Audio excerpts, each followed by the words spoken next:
Hello, everyone. Welcome back to the Melanin Margin, the weekly chat show where conversations about race are never off the table. We're your hosts, Quaviondre Williams. And Daquon Wilson.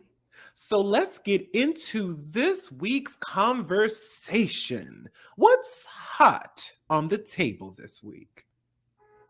In an article written on Newsweek by Jamie Burton, we learned that Harry Styles' win at the Grammys for Album of the Year inspired strong reactions during and after the ceremony.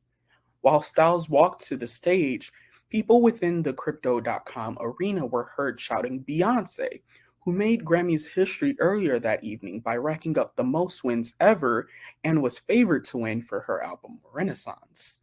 While she is the most decorated artist of all time, she has yet to receive the award for Album of the Year.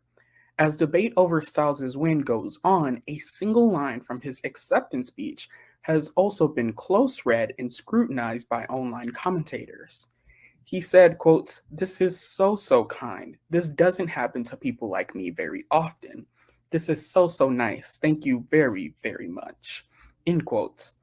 Online commentators zeroed in on Styles' mention of people like him, suggesting that he was not acknowledging his privilege as a white man with that line. Commentators pointed out that the majority of Album of the Year Grammy winners have been cisgender white men like Styles.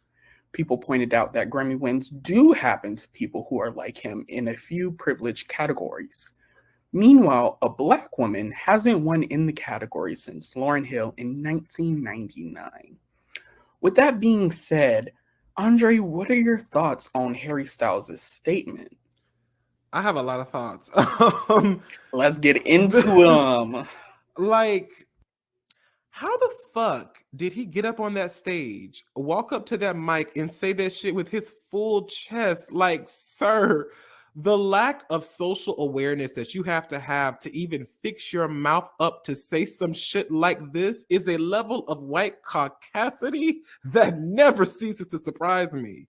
And from the articles that I've read with people trying to explain what he meant, L. Hunt theorized that Styles may have meant that he is not a child of nepotism because he didn't have industry connected parents who could give him a leg up in the music industry. Styles has not released an official statement yet to clarify his meaning, so this theory is still very much so being taken with a grain of salt. But even that attempt at an explanation still irritates me on a whole other level. Before I say what I have to say next, I want to clarify something because I know how some of you bitches like to take stuff out of context and run with it. Every member of the LGBTQIA community reserves the right not to share their sexuality or their identity. Whether someone is or isn't a part of the LGBTQIA community is none of our fucking business unless they invite us in to know that business. Now, with that being said, as far as Harry Styles has revealed, he is a white, straight, conventionally attractive man by Eurocentric standards.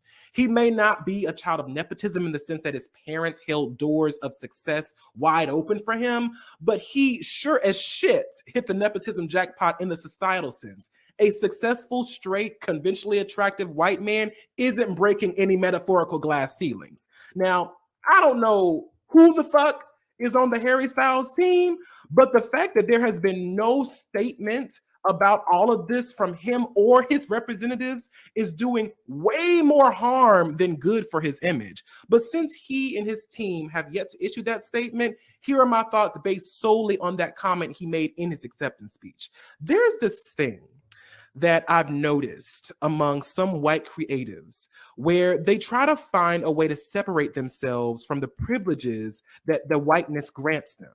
Like they use their oppressions like a shield to protect them from criticism. The comments usually go something like this when they're talking to a person of a different race, specifically a black person. They say something like, yeah, I'm white, but I'm also gay, trans, neurodivergent, disabled, etc., etc., etc. So I know what it feels like to be oppressed like you. Yet when the conversation is with someone who is both gay and Black or neurodivergent and POC, that white person is suddenly unable to recognize that they have systemic privilege over these people.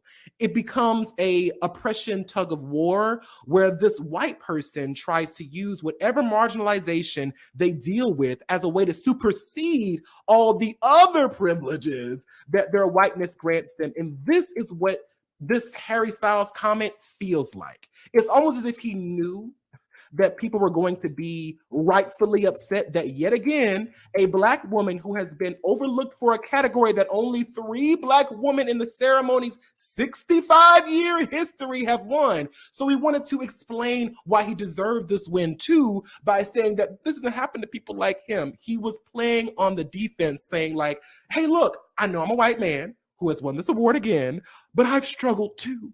It wasn't easy for me, blah, blah, blah, blah, blah, blah. Instead of simply saying thank you to his fans and his team. It's just an all-around fucked up statement for him to say, no matter what way people try to spin it, especially considering who he was up against in this category. And I feel like I have to say this again to the white people who just can't seem to like get it. No one is invalidating that you didn't earn your spots or that you didn't have a hard life because you were gay, disabled, neurodivergent, whatever. But for the upteenth time, white privilege is not people saying that your life wasn't hard. White privilege is simply acknowledging that your whiteness has no systemic impact on the difficulty of your life. But Daquon, bitch, let me pass these reading glasses back to you, bitch. What you got to say? What are your thoughts on this comment? You know, I think Harry Styles is just misunderstood. He obviously was talking about that he came from humble beginnings. Okay. And also, we don't see a lot of people who come from boy bands winning this award, is what I would say if I did not actually know the truth. Because, girl, none of that is true. The fact is, there have been plenty of people, just like Harry Styles, who, like Andre said before, did not have those industry connections and still won this award, did not come from rich families and still won this award. And there have also been people who were in boy bands who won Album of the Year. Do we not know who Justin Timberlake is? Do we not know who Ricky Martin is? Do we not know who, what's his name from the Beatles is? Whatever, one of them. The point is, not what's his name, not what's his name. Not what's his name, but what's his name? The point is, none of these explanations actually hold weight or actually hold merit. At the end of the day, Harry Styles made a very stupid comment because it's just factually wrong. There's plenty of people who are just like him that have won this award and will continue to win this award. And to say that in certain company, like, how are you not able to read the room? I have to like take a deep breath because this is. Are you not embarrassed? Are you not embarrassed? Because, I mean, first of all, let's just talk about the award itself. Yeah. Harry's House, Album of the Year, where? Who? No. Because I don't know about you, but Harry House is a good, Kmart bop. It's a good go play it in the retail store. Back when I was working at a certain retail store, I could hear music like that all the time, and it was great. But Renaissance was culturally impacted. It was. That Harry House could never be. And so for somebody to have win Album of the Year over Renaissance, yeah, crazy. Or even then, there were still people like Adele and Bad Bunny who, even if Beyonce didn't win, if one of them would have won, I may have side-eyed it a little bit, but a lot less than if Harry Styles won. And furthermore, I think this is baffling to me that we even have to have this conversation again and again at how problematic these award shows are with who they choose to win. Because if you look at some of the interviews from the people who are on these awards committees, you know that they don't care. There have been award committee members who have flat out said that I didn't want to give Beyonce this because she has enough. So I wanted to give it to somebody else who doesn't have as much as Beyonce. Or I wanted to give this award to this person just because I like this person. I didn't really do my due diligence with all of these, listening to all of this stuff, but I like this person, so I'm going to vote for this person. Yeah. And it really sheds a light at how kind of frivolous these awards is, because at the end of the day, it's pandering to old white men for the Mm-hmm. most part. That's who is on these academies, who are voting members of these academies, making the decisions on who gets the award. But back to the comments. All I have to say, Harry, is read the room, Harold. Read the Please read the room. room. Because why are you getting caught up so much with what you say? Also, and I'm glad you brought that up too, bitch, because Harry Styles has been under fire for a number of other controversies since the last time we brought him to the table with that whole Louis situation. The first was when Rolling Stones named him the new king of pop, and the fact that he also didn't release a statement denouncing the title that he has come nowhere near earning. And the second was during his interview with the movie My Policeman, when he was said, quoting, when he was talking about queer love scenes, he said, quote, "So much of gay sex in film is just two guys going at it, and it kind of removes the tenderness from it. There will be, I would imagine, some people who watch it who were very much alive during this time when it was illegal to be gay, and Michael wanted to show that it's tender and loving and sensitive." Daquon, what do you think about those other controversies? Girl, once again, might I add, Harold, read the room. Because it's just, first of all, if, like you said before, anybody that's a part of the LGBTQIA community does not owe their sexuality, gender, whatever identity to anybody. Yeah. But if you are speaking on gay matters, if you are speaking over a community that we do not know that you are a part of, I'm not saying that you have to come out. I'm not saying that you have to reveal your identity, but you got to say things with a lot of tact. And that did not have tact at all.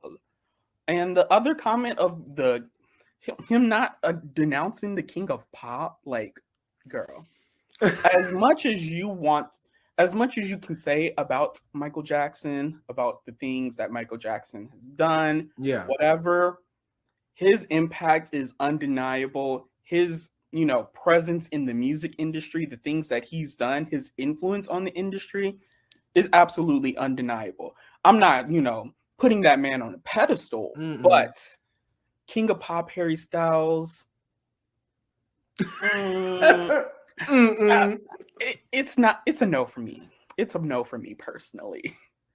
Yeah, when it comes to that whole Rolling Stone situation, even though Harry Styles didn't self-proclaim that he was the next king of pop, the fact that his team allowed the magazine to say that and still has yet to release a statement about it says a whole lot without saying anything. Now, I'm not a Harry Styles hater.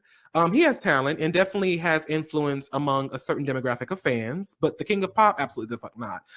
But there's also a racial connotation to Rolling Stones trying to reassign the title of a black man to a white man, but that's a whole nother conversation. All I can say is that Harry Styles or his team should have swiftly told Rolling Stones to try again, boo boo. Like, shit like this is the quickest way to piss off the black community, but maybe that was the whole point. Because we all know this whole situation or this whole spread that he did had to be approved by him or and his team before it's published. So maybe they were following in the footsteps of other white creators who want to monetize black rage. The whole any publicity is good publicity sentiment. Like, if you get the black community mad at the Rolling Stones cover, they'll be reading him.